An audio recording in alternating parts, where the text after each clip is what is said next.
We've all been there, dazzled by someone's charm, their perfect words, their impressive resume. We invest our time, our energy, our trust. Then, months or even years later, the mask slips, and we are left wondering how we could have been so wrong. But what if you could see the truth in days, not years? Most people miss the two signals we're about to uncover, and they end up paying for it with heartache and betrayal. 99% skip the last part, where we turn this knowledge into a powerful boundary-setting tool, leaving themselves vulnerable. Don't be one of them. Hidden narratives. Let's talk about the first, and perhaps most overlooked, window into a person's soul. How they speak about people who are not in the room. This is more than just listening for gossip. This is about decoding the fundamental narrative someone tells about the world and their place in it. When a person talks about a colleague, a friend, or even a stranger, the words they choose are never just about that other person. They are a direct broadcast from their own inner landscape. They are showing you their default settings for empathy, for competition, for gratitude, and for blame. You are essentially being given a free preview of how they will one day speak about you. Think about the two extremes. On one end, you have the champion. This is the person who, even when discussing a conflict, tries to see the other person's perspective. They celebrate the successes of their friends without a hint of jealousy. They give credit freely and are quick to highlight the strengths of their team members. When they speak, you hear a narrative of abundance, collaboration, and mutual respect. Their stories are filled with we, not I. Listening to them feels expansive and safe. You instinctively know that this is a person who builds bridges, not walls. Their ability to speak generously about others reveals a core of inner security. They don't need to diminish others to feel powerful because their sense of self-worth is generated from within. On the other end of the spectrum, you have the critic. This person's stories are a constant stream of subtle digs, complaints, and cynical observations. They might frame it as being a realist or just telling it like it is, but the underlying pattern is one of negativity and scarcity. They talk about their boss being incompetent, their friend being needy, their family being clueless. They often use us versus them language, creating a small, exclusive circle of people who get it, while everyone else is the problem. This narrative of scarcity and conflict reveals a deep-seated insecurity. They feel the world is a zero-sum game, where for them to win, someone else must lose. Pay close attention to this. When someone constantly complains about the drama that follows them, listen carefully. They are often the director of that drama. This isn't about a single bad day or a legitimate grievance. It is about the persistent, habitual pattern of negative storytelling. It is the most reliable signal of their true character because it's a behavior they don't even realize is revealing anything. Pressure points. The second, and equally powerful signal, is how a person behaves under pressure. Comfort and ease are a mask. When everything is going well, it is easy for anyone to be charming, patient, and generous. The real test of character doesn't happen in the calm, it happens in the storm. Pressure is a truth serum. When we are stressed, tired, or faced with an unexpected obstacle, our cognitive resources are depleted. The energy required to maintain a carefully constructed social facade simply isn't there. The prefrontal cortex, the part of our brain responsible for impulse control and social grace, goes offline, and our more primal, instinctual reactions take over. In these moments, you are not seeing the person they want you to see. You are seeing the person they fundamentally are. Think about the small, everyday stressors. How do they react when they are running late and stuck in traffic? What is their response when a waiter gets their order wrong? What happens when a project at work is suddenly hit with an unexpected setback? Do they descend into blame, lashing out at whoever is closest and easiest to target? Do they become frantic, exuding an anxious energy that infects everyone around them? Or do they become icily withdrawn and passive-aggressive? These reactions are not trivial. They are a direct glimpse into a person's emotional regulation, their problem-solving skills, and their capacity for accountability. The person who screams at a barista over a mistaken coffee order is showing you exactly how they are likely to treat you when you inevitably make a mistake. Contrast this with the person who, under pressure, becomes more focused. They may be visibly stressed, but their energy is directed toward a solution, not a scapegoat. They take a deep breath. They assess the situation. They ask, okay, what can we do about this? This person demonstrates emotional maturity and resilience. They understand that blame is a waste of energy and that the only productive path forward is to address the problem at hand. Their response to pressure reveals a character built on a foundation of personal responsibility and inner stability.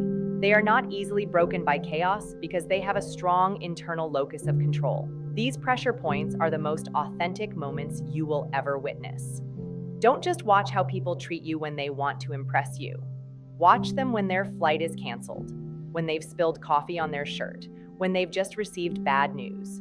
That is where their true character lives. Pattern recognition. Now, spotting these signals is one thing, but the real mastery lies in understanding that a single data point is not enough. True character is not revealed in one isolated incident, but in a consistent pattern of behavior over time. Anyone can have a bad day. Anyone can slip up and say something unkind or react poorly under stress. The key is to differentiate between a rare, out-of-character moment and a recurring defining trait. Your job is to be a patient observer, a collector of data, not a hasty judge. Think of yourself as a behavioral detective. The first time you hear someone speak negatively about a colleague, it's a clue. The second time, it's a connection. The third time, it is a pattern. We often fall into a trap called the exception fallacy. We see a red flag, a moment of incongruence, but because we like the person or are invested in the relationship, we rush to explain it away. We tell ourselves, oh, they were just stressed, or they didn't really mean it, or that's not who they really are. But what if it is? What if those difficult moments are actually the most honest ones? The pattern is the truth. The pattern tells you what you can expect from that person when life isn't perfect, which, let's be honest, is most of the time. Trust the pattern more than you trust their apologies. Trust the pattern more than you trust their potential. The pattern is the most reliable predictor of future behavior. This requires a shift in mindset. Instead of looking for evidence to confirm that you like someone, start neutrally observing their behavior as a whole. How do the two signals, their hidden narratives, and their reactions at pressure points interact? Often, you will find they are deeply connected. The person who constantly complains about others being incompetent, the hidden narrative, is often the same person who, when a project fails, the pressure point, immediately blames their team instead of taking responsibility.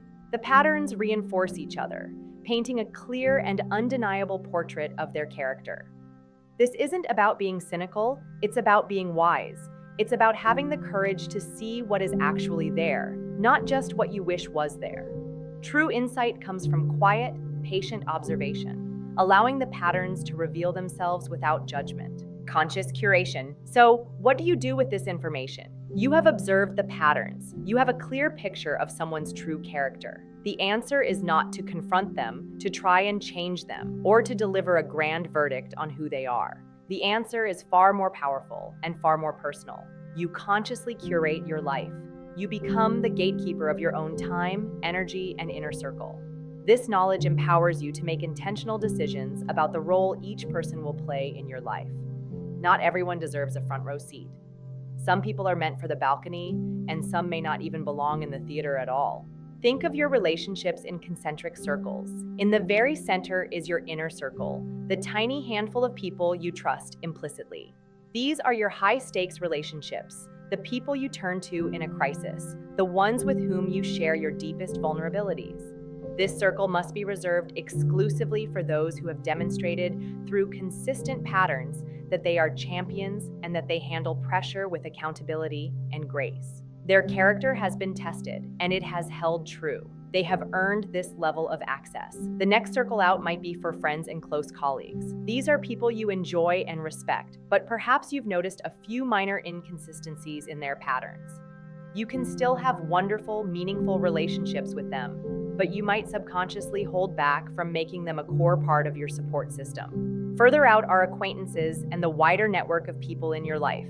This is where the critics and those who crumble under pressure often belong. You can be cordial, you can be professional, you can be kind, but you do not invest your emotional energy. You create healthy boundaries. You don't rely on them for important tasks. You don't share your personal struggles with them. This isn't an act of punishment. It is the ultimate act of self-preservation. It is you, recognizing that your energy is a finite and precious resource, and choosing to invest it where it will be nurtured and respected. By using these two signals to consciously curate your relationships, you stop leaving your social and emotional well-being to chance. You are no longer a passive participant in your life, you are its architect, intentionally building a world filled with people of high character who elevate you, support you, and reflect the very best of what it means to be human. Seeing people clearly is not a tool for judgment, but a compass for connection. It allows you to navigate the complex world of human relationships with wisdom and confidence. By paying attention to the stories people tell about others and how they act when the pressure is on, you are simply choosing to see the truth. And in that truth, you will find the freedom to build a life not on wishful thinking, but on the solid, unshakable foundation of genuine character. Which of these two signals have you seen most clearly in your own life? The answer can be incredibly revealing.